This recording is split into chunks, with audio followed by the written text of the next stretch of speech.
Sri Anandamayi Ma is a beloved Hindu saint who graced our planet from 1896 to 1982. She was born in the village of Keora in present-day Bangladesh. Her name, Anandamayi Ma, was given to her by her devotees and means joy-permeated mother in Sanskrit. She attained self-initiation at 26 years of age.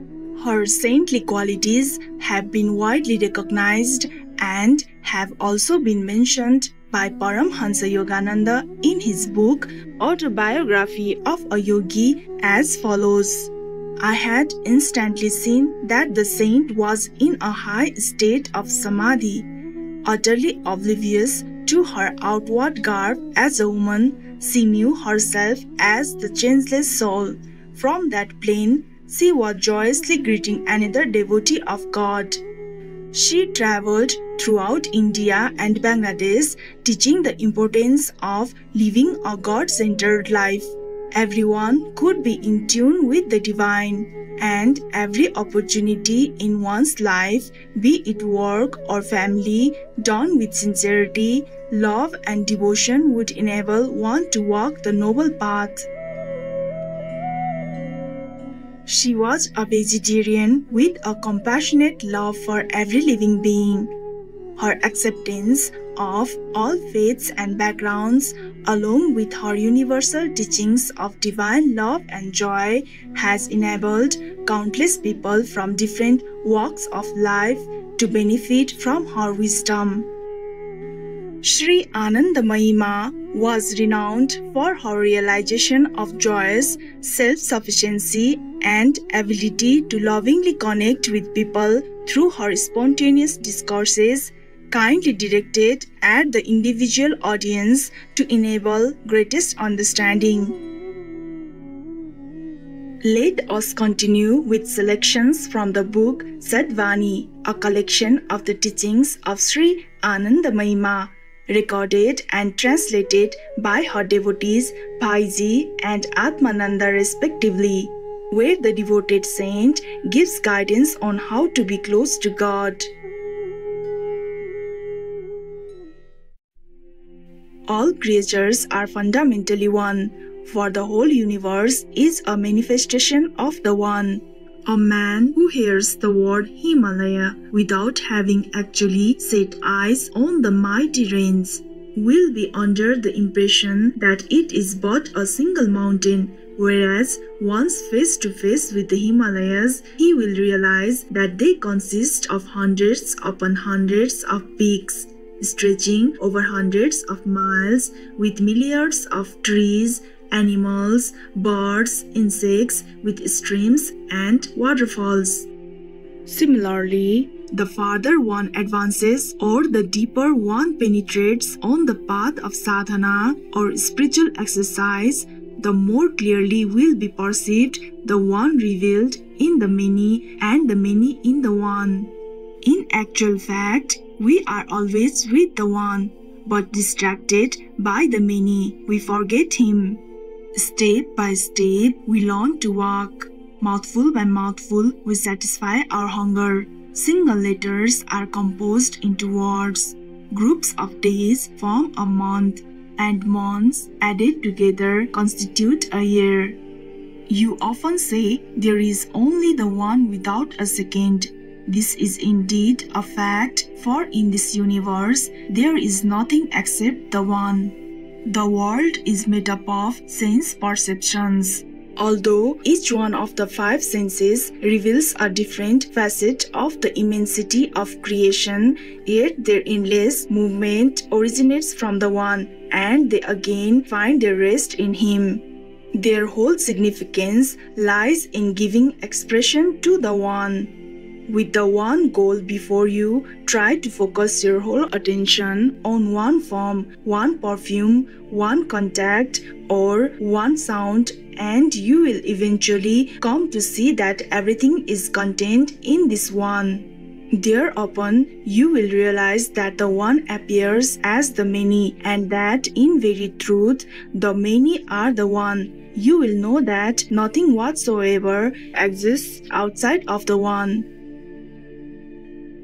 So long as speech has to be employed, use your words sparingly. Listen and try to assimilate what others say, and only when necessity demands, utter a few words measured out in homeopathic doses, as it were. Have you not noticed that where large quantities of allopathic medicine fail, a few drops of homeopathic medicine sometimes work wonders? What is the hidden motive behind talkativeness? Is it not to display superiority or erudition, or else to defeat someone by argument? The force of action is much greater than mere words. Superficial conversation and discussion will not take you far. Practice self-introspection and calm the passions of the heart, and you will see how little inclination there is then for talk.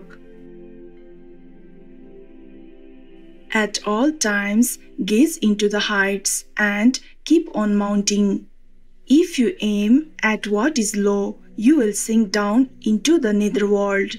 Accustomed to take the even, easy road, you have almost lost the ability to aspire after the sublime. Although you are in the habit of seizing opportunities as they present themselves at every moment, you fail to use this faculty in the right direction.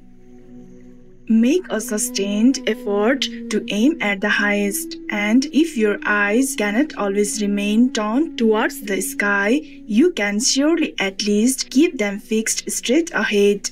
The courage to climb upwards comes through enterprise and perseverance.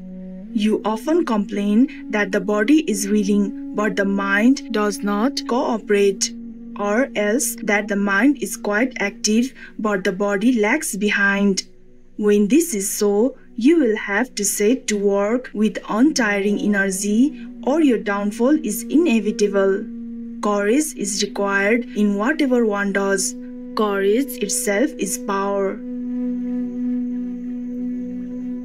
Try always to spend as much time as you can in the open air, keeping the body as bare as is practicable.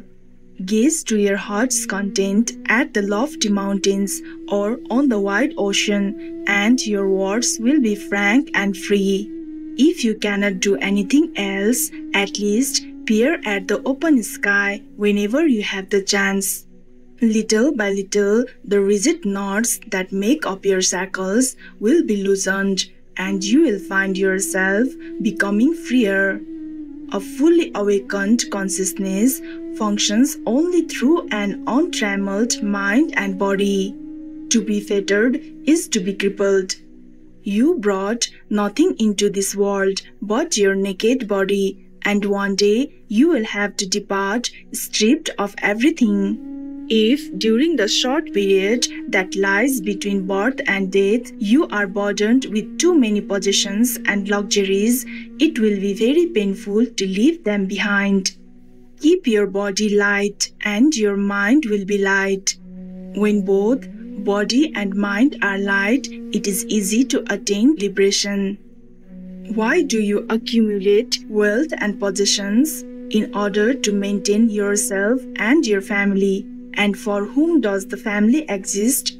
If you give a straightforward reply, you will have to admit that it is for yourself. But if you ask, what is this self? You will find no answer, and your intelligence can take you no further. Who am I?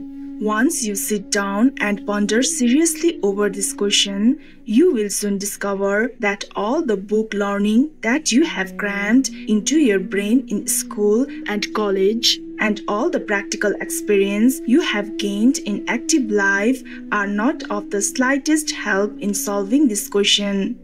If you want to discover the origin of the sense of I and mine, you will have to alter the whole course of your thinking and give your undivided attention to the search for truth.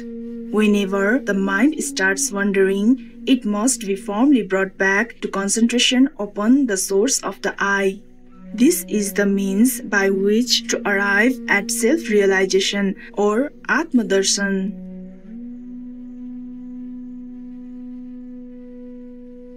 For more information on Sri Anandamayi Ma, vegetarian, please visit sri-anandamayimasangh.org. By ethical conduct toward all creatures, we enter into a spiritual relationship with the universe. The Reverend Dr. Albert Schweitzer, MD, vegetarian. Compassionate viewers, it was a joy that you could join us today for Words of Wisdom.